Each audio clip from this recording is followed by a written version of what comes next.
Hey guys, Drongeaux here. Welcome back. Today, we're going to be focusing on the Druid class on Duskhaven, a Classic Plus server running on the Wrath of the Lich King engine.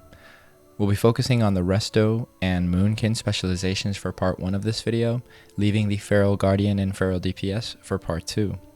Also, I want to show you all some milestones that we've hit, so let's get right into it. We're actually at 102 subscribers. We've reached over 100 subscribers, and I really appreciate those who have subscribed, commented, and liked the videos, as you have provided me with valuable feedback, making me a better player. And also, it's very rewarding to see that the content that I'm producing is engaging with those that are watching it, so I appreciate it. Thank you very much. We'll take a look at our druid. We put some time into it. We're going to go over our gear so that you can see. Apparently I got very lucky and was one of the only druids that needed gear in some of the runs that I've done. So we start with Storm Rage cover, the helm off of Nixia. We've got a Dragonflight necklace from our Mythic Plus runs, Cenarian Spalders, Fireproof Cloak, Cenarian Vestments. We've got Tabard of Nature, of course. We got to get better bracers. We're probably going to end up buying them. We've got Atonement Hammer +6. Ancient Cornerstone Grimoire from Onyxia. I like summoning the skeleton, it's just fun. We've got Idol of the Moon. Probably need a better idol. Working on that. No trinkets, unfortunately, so we're just using a trinket that dropped from our Mythic Run Stone Insignia for now. We've got Band of the Hierophant. Pronunciation there might be incorrect. Appreciate your understanding in advance. We've got Dragon Slayer Signet, Cenarian Boots, Salamander Scale Pants, Cenarian Belt, and Cenarian Gloves. So we've got the set bonuses across the board, and I mean, we're pretty stacked, so it makes healing a little simpler, especially because healing is pretty intense. Starting with the Resto talents, let's go ahead and take a look at what those look like for endgame. For me, this is what works. If something is different for you, feel free to comment it below so that we can make, amendments or changes as necessary. But these are the talents that I like. I've got 2 in Improved Mark of the Wild and 3 in Nature's Focus. I don't see a need for Furor because I'm not really shifting into forms enough to justify that. Naturalist I skipped over as well. I don't use Healing Touch for the most part, so I don't really mind, and if I do, I'm going to Nature Swiftness it. We've got Subtlety, so that we can essentially get enough points to keep moving down the talent tree, and Natural Shapeshifter at 3 so that we can unlock Master Shapeshifter for an increased healing by 4%. We've got Omen of Clarity for free procs on what eventually I'll use Life Bloom on, since I'll essentially net mana when I do that. I've got Intensity at 3 out of 3, which leads me to Nature Swiftness. Skipping over Tranquil Spirit, we've got Improved Rejuvenation, Living Seed, Gift of Nature at 5 out of 5, and Improved Tranquility. Now, Improved Tranquility, it's a choice if you want to go between Nature's Bounty and Improved Tranquility. I chose that because it just makes my Tranquility basically a 3-minute cooldown, and I find it's very helpful in Mythic Plus to have it and be able to use it more than once. Didn't really care about Nature's Bounty, and instead I've gone ahead and done Swift Mend and 3 out of 3 in Living Spirit. Skipping over Natural Perfection and Revitalize as well. I don't really care too much about Revitalize since fights are fast and furious, so I don't really see a need for it. Maybe it could be edited. Also, Empowered Touch, don't use it at all either, given that Healing Touch is not something that I'm using for the most part. We got Empowered Rejuvenation, 5 out of 5. Blessing of Elune, this was a talent that's changed. Dream Grove's Blessing has been taken out and replaced with Blessing of Elune, and Blessing of Elune allows for us to use 2 rejuvenations on targets for as long as it's active, and you only need to cast it once. So that's pretty exciting, and it's a great defensive cooldown. We got Tree of Life, Improved Tree of Life, and I do go into Ent's Touch because I'm pretty much casting Wild Growth on rotation. 4 out of 5 on Gift of the Earth Mother, which one of those, the last talent, went into Ent's Touch instead of Gift of the Earth Mother, and finishing off with Wild Growth. So these are the talents that I use for my endgame build when it comes to Resto Druid. And for glyphs, I go into Glyph of Regrowth, and I go into Glyph of Swiftmend. So Glyph of Regrowth and Glyph of Swiftmend. Once I use Glyph of Regrowth, it helps me have an alternative to Healing Touch, because I'm not really casting Healing Touch. I'll just do 1 Regrowth and then another to have a more empowered single target heal if I need to. And then Glyph of Swiftmend makes it so that my Swiftmend does not consume the heal over time on the target. that is the specialization for the Resto Druid that I'm currently working with. When it comes to rotation, there's many ways to go about healing as a Druid. For the most part, my main single target is always going to have Life Bloom up if I can help it. So you really want to, the way that I approach it is that I'm essentially working off of Wild Growth. I will cast Wild Growth first, and in the 5 seconds that Wild Growth is on cooldown, I will determine what needs to be done. If single target heals are needed, I will likely cast 2 regrowths on the single target, likely the tank that needs to be healed, squeezing a rejuvenation in between those 2 regrowths if I can, or a Life Bloom. But essentially I'm Wild Growthing and doing other spells. So it's going to be Wild Growth into Rejuvenations, or Wild Growth into double Regrowth, or Wild Growth into Life Bloom. And every time Wild Growth is off of cooldown, I'm using it because it's just such a good spell to make sure that your party is staying healthy in Mythic Plus, or that you're healing in raids to the best of your ability. So again, Wild Growth being the center of all of what you do, you then weave every one of your other spells into the Wild Growth rotation so that you can find yourself pretty much maximizing the heals that you can do. Now, every now and then, Wild Growth, I will let it go further than the cooldown that it needs because I'm focusing either on the single target heals for the tank, or I'm spreading dots around to essentially get more rejuvenations or regrowths or Life Blooms on additional allies in between those Wild Growth casts. Now, in the moments where you find that there's a lot of damage that's going to be coming in, you have cooldowns to help you out, right? You've got your Nature Swiftness into a Healing Touch for a big single target heal in these oh crap moments. Make sure that you do that, or you could even Nature Swiftness a second regrowth after you've cast your first regrowth. I really think Nature Swiftness should go to Healing Touch though, just because it's better. But sometimes you might find that the regrowth, the restacking of the heal over time may be for your favor. You also have Swift Mend. I'm a lot more sparing with my Swift Mend than I am my Nature Swiftness. Nature Swiftness, I tend to hold back on it until I absolutely need it. Whereas I'm pretty much using Swift Mend because it really is only like a 14-second cooldown, I believe. Let's see. Yeah, 11-second cooldown. So, and I've got clear casting now. Whenever I have clear casting, I try to cast a Life Bloom, because Life Bloom, when it blooms, it regenerates some of the mana that was used. So if I clear cast the Life Bloom, it's essentially a net mana gain for me. So that's another part of another little combo that you can use as soon as you get a clear casting proc, which we can affect through weak auras. We can then use Life Bloom to take maximum advantage of that, or of course a regrowth if necessary. Another defensive move that you can do is Blessing of Elune. When you Blessing of Elune and you cast, you get 2 rejuvenations on you, and anyone that you cast for the duration of Blessing of Elune, which I think is phenomenal. It's a great way to make sure that your people don't get absolutely schmacked, and you have that kind of approach for a defensive maneuver across the board. So I will Blessing of Elune and then rejuvenation my entire team. Of course, in between wild growths, so I can keep everybody alive. Pretty much that's what you're looking at when it comes to Resto Druid healing. It's keeping active HOTS as often as you can on your main tank target. You want to have the plethora of your dots, right? You want to have your rejuvenation rolling, your regrowth growing, your life bloom, and then your wild growths. That way your tank is always taken care of, and you spot heal any of the other individuals that need healing, placing a hot or 2 on them. Sometimes I even find myself just rotating life blooms.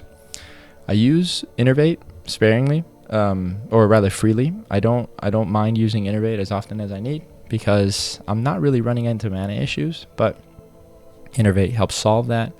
And then I also Tranquility. Tranquility is godsend. If everything is going wrong, you hit Tranquility and you fix whatever's happening. I haven't really run into a situation where Tranquility hasn't saved me from that situation. So Tranquility is hands down my favorite spell. It's empowered at the moment, so it being empowered makes it a 4-minute cooldown instead of, man, I think it's almost like a 9-minute cooldown without it, because I believe that the cooldown is reduced by 60%. So Tranquility is awesome, and I get to use it more than once in Mythic Pluses because it's been reduced, and it's also no threat. So phenomenal. I love Tranquility. that is Resto Druid. What I'm going to do now is I'm going to show you some gameplay of the Resto Druid so that you can take a look. And yeah, let's get right into it. So we're starting off with a Cathedral +6, and we have a Paladin tank. Right at the very beginning, the Demon Hunter is going to take some huge damage, so I'll Nature Swiftness into Healing Touch. Make sure that I pull up Wild Growth on all my allies, and then just start throwing Life Blooms around, throwing Rejuvenations around, Regrowths, shifting a little bit forward in the dungeon, double Regrowth action here, as the Paladin tank takes a lot of damage, and then we're actually going to be moving into the first boss here in just a moment. For the first boss, I just turn around so that I don't get hit with the Radiance, and we're going to see Tranquility, just making sure that I stay ahead and don't fall behind. Unfortunately, we lose one of my allies here because he doesn't turn around for the Radiance, but you can see how much Tranquility pulls weight here.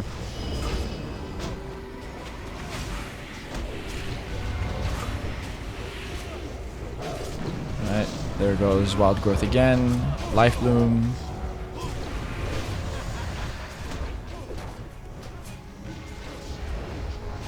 I'm sitting on my Blessing to do double Rejuvenations because I don't really need it at the moment, and soon you'll see my ally dies here. Basically just, yeah, he didn't turn around there. I'm spreading Rejuvenations out, I'm keeping Wild Growth up, and I'm regrowthing those that are below at least 70% health.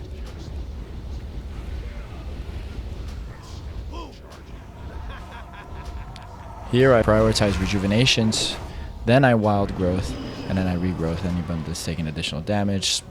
Here I'm sending Life Blooms to each of my allies, using Swift Mend as often as possible as well.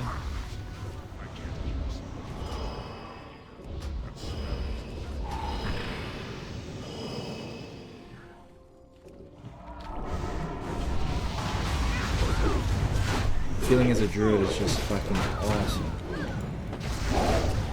My god, so powerful. It also helps that I got fully decked out in one Molten Core run. They dropped only druid gear and I got every single piece. Oh my god, what the... So here we have an accidental pull by one of my allies, and we have all of them aggroing onto me essentially because of my small healing threat. Thankfully, I pop Tranquility, and then I get a Blessing of Protection, but because Tranquility is talented, it didn't finish me off, and the aggro was able to be obtained by the Paladin in clean recovery. And we're going towards the last boss here. Typically, I tend to stand in this hallway, so I avoid the Holy Nova damage that my allies take, and you're going to see actually that she goes through the floor. And we end up switching my position where I go to stand where they're at, and then the melee move her into the hallway to prevent her from doing such a thing again. But as you can see, I'm spreading Life Blooms throughout my allies, and I'm putting Rejuvenations out as well, regrowthing those that take damage, keeping Wild Growth up, and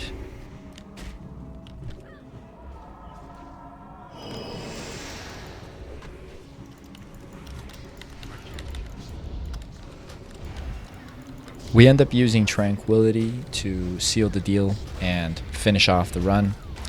So clean demonstration of how powerful a Resto Druid can be in a +6 Cathedral.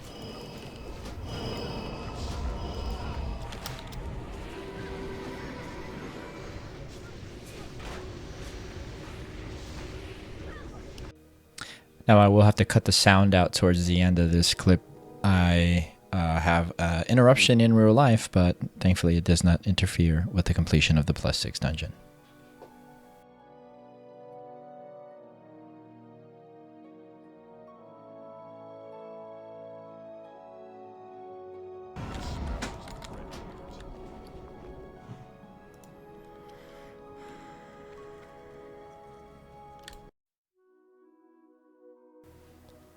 Now, another part of Druid healing is decursing.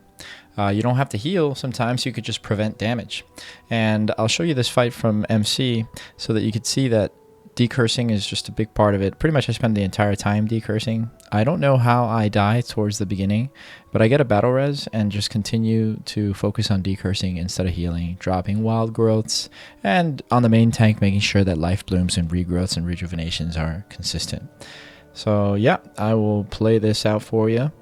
Did remove the audio as raid comms aren't really necessary for this, so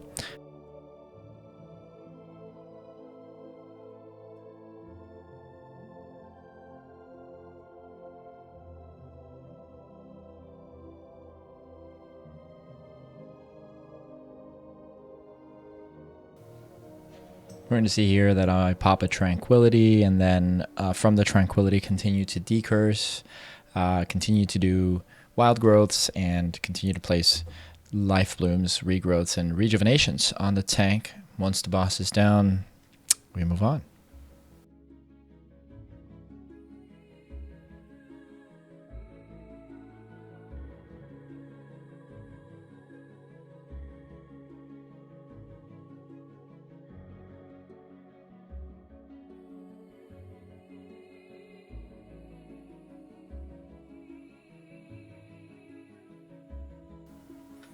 And once this boss is down, we are actually going to be moving on to part 2 of the video, or phase 2 rather, where we will discuss Moonkins. So in a few moments, we're going to go straight into Moonkin. When it comes to the Druid, there are some changes that we can go into that apply across the board, and that is on the Tauren Druid, our travel form is actually a Plane Strider, so that's hilarious. That changed recently, and I think it's appropriate. Obviously, we've got the plane running as well. This isn't limited to just Druids. This is the Tauren class where we can see planes running. You get this right at the very beginning, increases your movement speed by 50%, and eventually I get to also use planes running teachings, so that planes running teachings actually makes the planes running even quicker. So from planes running to Plane Strider, slip of the mind there, Strider, all within the lore of the Tauren, which is pretty cool. And then we're actually going to take a look at Starlight. Starlight is the new ability that was given to Druids. If we take a look at what Starlight does, it envelops a location in Starlight for 1 minute, increasing attack and casting speed of friendly units within it. So what that looks like is you've got a spotlight, and you can actually get either in it or a little further away from it. I'm going to make it so that we don't have the buff, and then just get a little closer until we do end up getting the buff, so that y'all can see how far away you need to be from the Starlight in order to get it. And I believe it's going to come up. There it goes. So this is the range that you can be from the Starlight, so that you can still get the buff. And this is for any ally that steps nearby, and it increases your attack and casting speeds by 5%. So it's for it's on a 3 minute cooldown, and the actual Starlight lasts for 1 minute. So let's go ahead and talk about Boomkin. So we're going to switch our spec over to Boomkin and do a couple of tests here that we'll be able to see what it looks like. But let's begin with the spec itself in balance. So for Boomkin, we've got Starlight Wrath at 5 out of 5. We're going Nature's Mastery, Moon Glow. We're not going Genesis, and we're not going Improved Moonfire because we really don't care about dots. Things die too quickly. We're just trying to spam Wraths and Starfires by proccing Eclipse, and we'll see what that is in just a moment. We're going to go Nature's Grace and Nature's Reach, so that we can lower our threat and make sure we don't die.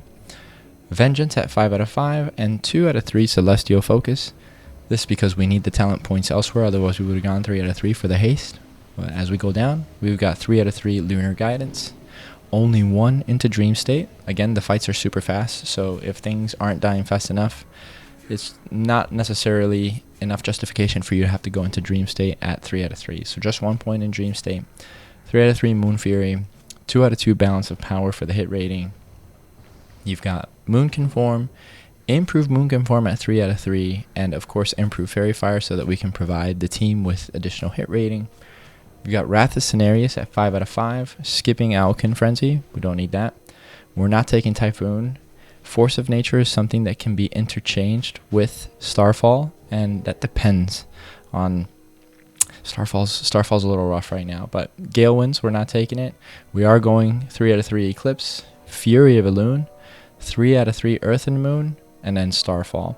Now, you have to be careful with Starfall because when you activate it, you could pull the whole instance and you're dead. So really, it's select the opportunities that you can use Starfall. Unfortunately, I remedy this with the glyphs. So if we take a look at the glyphs, we have Glyph of Focus, which increases the damage done by Starfall by 10%, but decreases its radius by 50%. This is good because it just helps me control that Starfall, and why I went into Starfall. Those that do not use Glyph of Focus may want to consider not taking Starfall and taking Force of Nature instead. And then for the other glyph, we've got Glyph of Starfire, which your Starfire ability increases the duration of your Moonfire effect on a target by 3 seconds, up to a maximum of 9 seconds. So Moonfire, I try to put it up. I may end up switching that Glyph of Starfire because I don't really see myself using Moonfire that much either. Again, dots are not really what's important here because what we are trying to do is trigger Eclipse. And so what does the rotation look like? So we could actually pump a little more, and we're gonna go Starlight. We're gonna proc an Eclipse. Right before we begin the Eclipse, we're gonna Moonfire to take advantage of our glyph, and we're gonna also Starfall. So let's get into it. Oh, gotta make sure we're buffed here. Hopefully we get a proc. Once we get to there it is. Boom. And incoming huge damage. We should get up to 1.4k damage here.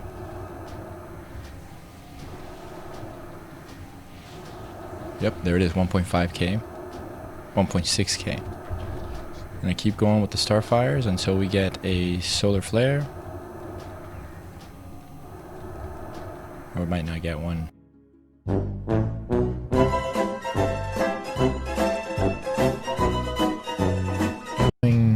Starfire so that we can get Empowered Wrath. Might be nice.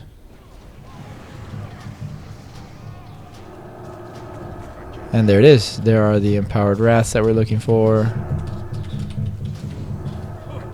Uh-oh.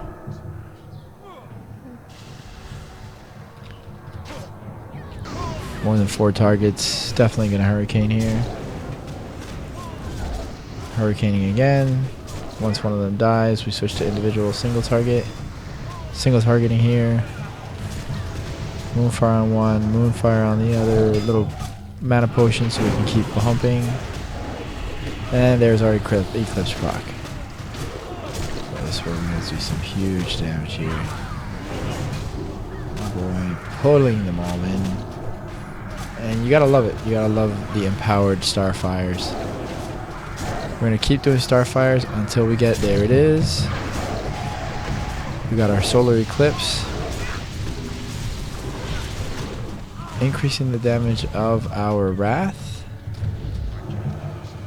And we're doing pretty good damage, especially for being fresh level 60.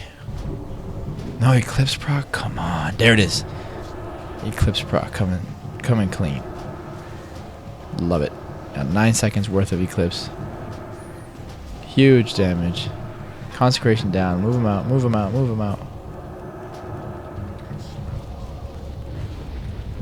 Super clean. 722 damage there. Came in second place to the Shadow Priest. Not bad. Not bad. Barely any mana used. Might even take that talent point and put it somewhere else. This Dream State, maybe put it somewhere else. I'm not sure yet. Got lots of mobs here, so we're gonna go ahead and Hurricane. More than 3 mobs, I'm definitely Hurricaning.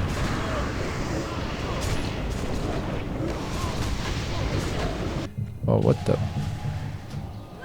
Hey, at least we get to do some more Eclipse procs, right? Oh no! Why did that happen?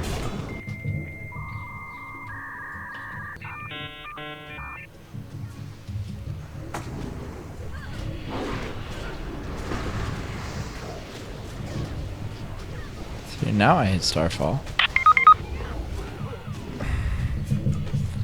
I don't get it. I was out of his line of sight, that's fine. That makes sense, I was in the wrong position. And that is it, ladies and gentlemen. Thank you for watching the Resto Druid Boomkin Druid Guide for part 1 of the Druid review. We will be going into the Guardian and Feral DPS specializations for part 2, so stay on the lookout for that as we gather gear and get that out. Really appreciate all your comments, subscriptions, and likes. Thanks. Let me know what I missed. Let me know what you suggest. And as always, leave the suggestion as to which class you want to see next. Appreciate y'all. Have a good one.